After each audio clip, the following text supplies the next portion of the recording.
मध्य प्रदेश की 5 बड़ी खबरें। पीएम मोदी आज मध्य प्रदेश के दौरे पर हैं। उन्होंने यहां कांग्रेस पर जमकर निशाना साधा है।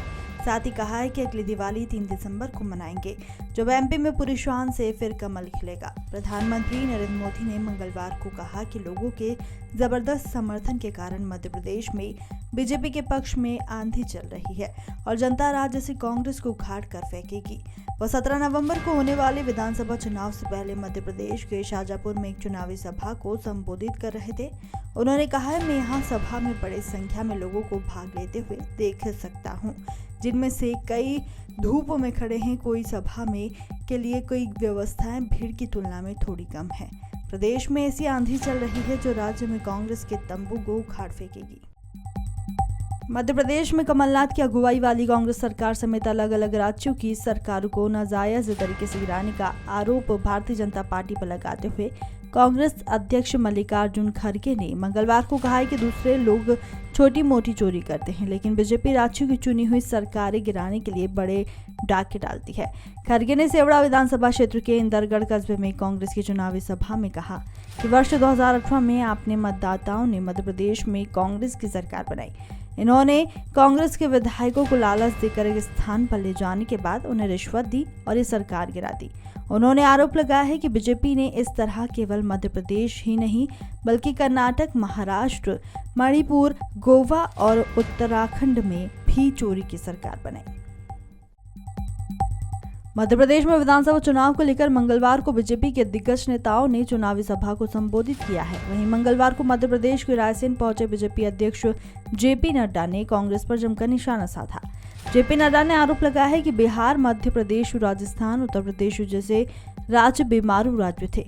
बीजेपी के शासन में बीमारू से बेमिसाल हो गए। उन्होंने कहा कि एक तरफ बीजेपी है तो आपको तरक्की और विकास के साथ जोड़ना चाहती है, एक तरफ कांग्रेस है जो आपका हक लेकर कांग्रेस आज वंशवाद और परिवारवाद के लिए जानी जाती है, बीजेपी विकास के लिए जानी जाती है।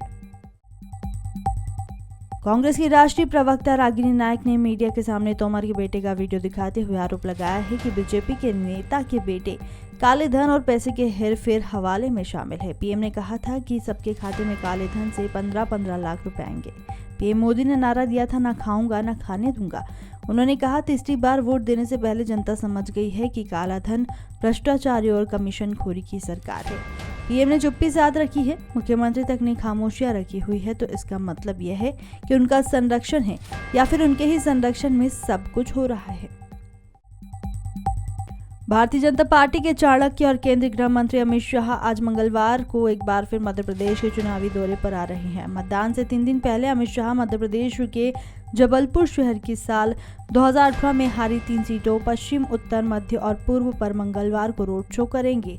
दरअसल जबलपुर पश्चिम सीट से बीजेपी के 4 बार के सांसद राकेश सिंह की इज्जत दांव पर लगी है, जिनके लिए अमित शाह जमकर जोर लगा रहे हैं। बाकी 2 सीटों पर बीजेपी के 2 पूर्व मंत्री पिछला चुनाव हारे हैं। पार्टी सूत्रों का कहना है कि अमित शाह ने इन तीनों सीटों को जीतने के लिए खास रणनीति बनाई है, जिसके तहत चुनाव के अंतिम दौर में वो रोड शो करने जबलपुर पहुंचे हैं। अच्छी है ना? फिर खर्चा कर रही तू। हर महीने पैसा भेजती तो है भाजपा। अब इस दिवाली नई चप्पल पहनो। अरे वो पहले के लुटेरों के राज में उनकी माँ बहनों की जेबें भरती थी, और अब ये सरकार हम गरीब बहनों की भरती है। तो साफ साफ कहो ना अम्मा, फिर इस बार भाजपा सरकार। वीडियो को लाइक करें, शेयर करें। मृदुभाषी से जुड़ने के लिए चैनल को सब्सक्राइब करें। नोटिफिकेशन के लिए बेल आइकन दबाना ना भूलें।